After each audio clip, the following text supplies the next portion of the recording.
Hey guys, welcome back to another tutorial video. So in today's video, I'll show you how to fix the something went wrong error in the Trump Accounts app. So if you keep seeing this message and cannot continue, then just follow along.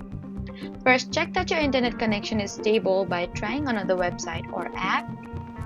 Next, close the Trump Accounts app completely and then reopen it.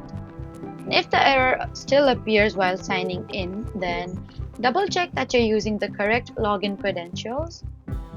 Now check for any available app updates and install the latest version if one is available.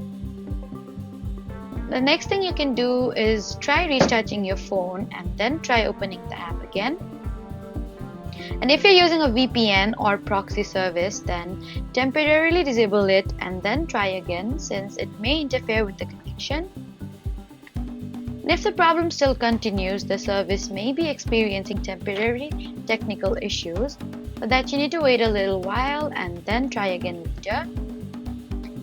So that was how to fix the something went wrong error in the Trump Accounts app. Please don't forget to like, comment, and subscribe for more helpful tutorials. Thank you for watching.